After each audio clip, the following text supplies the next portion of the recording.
આમ આદમી પાર્ટીના રાષ્ટ્રીય સંયોજક અને દિલ્હીના મુખ્યમંત્રી અરવિંદ કેજરીવાલજીના ધર્મપત્ની સુનીતા કેજરીવાલ આજે લોકસભા ચૂંટણીના પ્રચાર અર્થે ગુજરાત પધાર્યા છે. સુનીતા કેજરીવાલની સાથે સાથે આમ આદમી પાર્ટીના રાજ્યસભા સાંસદ સંદીપ પાઠક પણ ગુજરાત પધાર્યા છે. અમદાવાદ એરપોર્ટ પર આમ આદમી પાર્ટીના પ્રદેશના નેતાઓ અને કાર્યકર્તાઓએ તેમનું ખૂબ જ ઉષ્માભર્યું સ્વાગત કર્યું હતું. એરપોર્ટ પર સુનીતા કેજરીવાલે મીડિયા સમક્ષ વાત કરતા જણાવ્યું હતું કે દિલ્હીના મુખ્યમંત્રી અરવિંદ કેજરીવાલને જબરજસ્તીથી જૂઠા કેસમાં ફસાવીને જેલમાં ધકેલી દેવામાં આવ્યા છે, પરંતુ દેશના લોકો ખૂબ જ સમજદાર છે, માટે લોકો આ ષડયંત્રનો જવાબ વોટથી આપશે. આમ આદમી પાર્ટીના રાજ્યસભા સાંસદ સંદીપ પાઠકે મીડિયા સમક્ષ પોતાની વાત રજૂ કરતા જણાવ્યું કે આજે અમે ભરૂચ અને ભાવનગરમાં પ્રચાર અર્થે આવ્યા છીએ. આ બંને લોકસભામાં ખૂબ સારો માહોલ છે. ભરૂચ અને ભાવનગર બંને જગ્યાએ જનતા બદલાવ માટે તૈયાર છે. ગુજરાતની વિધાનસભા ચૂંટણીમાં પણ ગુજરાતના લોકોએ અરવિંદ કેજરીવાલજીના દિલ્હીના કામોને જોઈને તેમને વોટ આપ્યા હતા.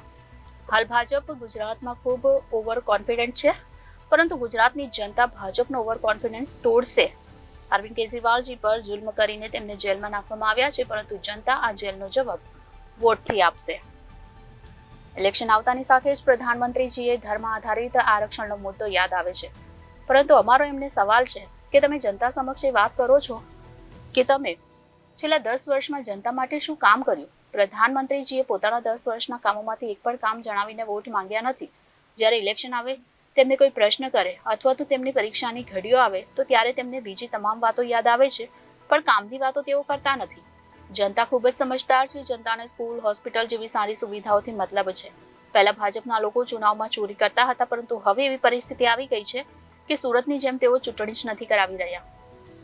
આ જનતા સાથે એક દગાખોરી છે. ભાજપે ખૂબ જ ગંદી પરંપરા શરૂ કરી છે. અમારું માનવું છે કે ચુનાવ લડો અને ચુનાવ જીતો, અને જનતા જે આશીર્વાદ આપે તેને સાથે રાખીને કામ કરો, પરંતુ કોઈના વોટોની ચોરી કરવી તે સારી બાબત નથી.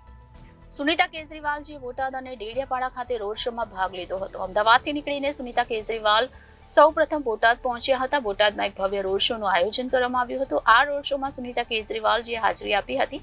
આ રોડ શોમાં સુનીતા કેજરીવાલની સાથે આમ આદમી પાર્ટીના ભાવનગર લોકસભાના ઉમેદવાર ઉમેશભાઈ મકવાણા, પ્રદેશ પ્રમુખ ઈશુદાનભાઈ ગઢવી, ધારાસભ્ય હેમંતભાઈ ખવા, કાર્યકારી પ્રમુખ રાજુભાઈ સોલંકી, કાર્યકારી પ્રમુખ જગમાલભાઈ વાળા, પ્રદેશ યુવા પ્રમુખ બ્રિજરાજ સોલંકી, બોટાદ જિલ્લા પ્રમુખ પરસોત્તમભાઈ રાઠોડ, બોટાદ શહેર પ્રમુખ સાગર મકવાણા, ભાવનગર શહેર મહિલા પ્રમુખ સોનલભાઈ પટેલ સહિત અનેક પદાધિકારીઓ અને સ્થાનિક સંગઠનના પદાધિકારીઓ તથા મોટી સંખ્યામાં કાર્યકર્તાઓ ઉપસ્થિત રહ્યા હતા.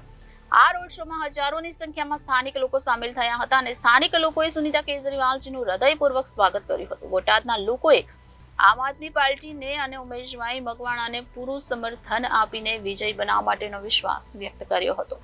બોટાદથી નીકળીને સુનીતા કેજરીવાલ ડેડિયાપાડા પહોંચ્યા હતા. ડેડિયાપાડામાં પણ એક ભવ્ય રોડ શોનું આયોજન કરવામાં આવ્યું હતું, જેમાં હજારો લોકોનો જનસેલાબ સુનીતા કેજરીવાલને આવકારવા હાજર હતો. આ રોડ શોમાં સુનીતા કેજરીવાલની સાથે આમ આદમી પાર્ટીના ભરૂચ લોકસભાના ઉમેદવાર ચૈતરભાઈ વસાવા, ચૈતરભાઈના ધર્મપત્ની શકુંતલાબેન વસાવા અને વર્ષાબેન વસાવા, રાજ્યસભા સાંસદ Sandeep Pathak, national joint secretary Gopalbhai Italia, પ્રદેશ સંગઠન મહામંત્રી મનોજભાઈ સોરઠિયા, ફ્રન્ટલ પ્રદેશ અધ્યક્ષ પ્રવીણભાઈ રામ સહિત અનેક પ્રદેશના પદાધિકારી અને સ્થાનિક સંગઠનના પદાધિકારી તથા મોટી સંખ્યામાં કાર્યકર્તા ઉપસ્થિત રહ્યા હતા.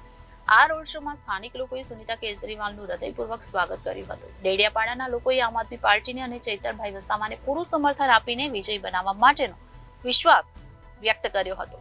સુનીતા કેજરીવાલે આ બંને રોડ શો દરમિયાન લોકો સમક્ષ પોતાની વાત રજૂ કરતા જણાવ્યું કે દિલ્હીના લોકપ્રિય મુખ્યમંત્રી અરવિંદ કેજરીવાલને જબરજસ્તીથી ખોટા કેસમાં ફસાવીને જેલમાં ધકેલી દેવામાં આવ્યા છે.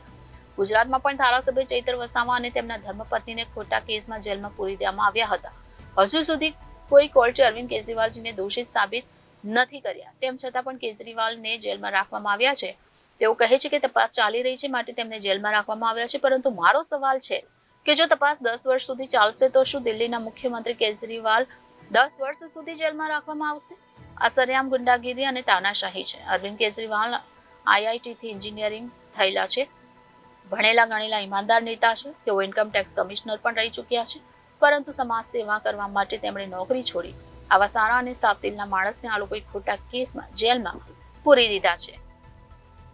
2011 થી તેમણે આંદોલનની શરૂઆત કરી. ઘણા આંદોલન દરમિયાન 12-15 દિવસ સુધી અનશન કર્યું. સુગરની બીમારી છે, રોજ ઇન્સ્યુલિન લેવું પડે છે. ડોક્ટરે તેમને અનશન કરવાની મનાઈ કરી, છતાં પણ તેઓ ન માન્યા અને પોતાની જાનની બાજી લગાવી અને જનતાના હક માટે, જેથી સવાલ પૂછવા માંગે છે કે કેજરીવાલજીએ કયું ખોટું કામ કર્યું. અરવિંદ કેજરીવાલને દિલ્હીમાં વીજળી ફ્રી કરી, વીજળી 24 કલાક આપવાનું શરૂ કર્યું, સારી સરકારી સ્કૂલ, શ્રેષ્ઠ હોસ્પિટલ બનાવી, લોકોને મફતમાં ઉત્તમ શિક્ષણ અને વર્લ્ડ ક્લાસ આરોગ્ય વ્યવસ્થા આપવાનું શરૂ કર્યું. તેમણે દિલ્હીની ભલાઈ માટે આવા અનેક કામ કર્યા, તેમ છતાં પણ તેમને જેલમાં પૂરવામાં આવ્યા.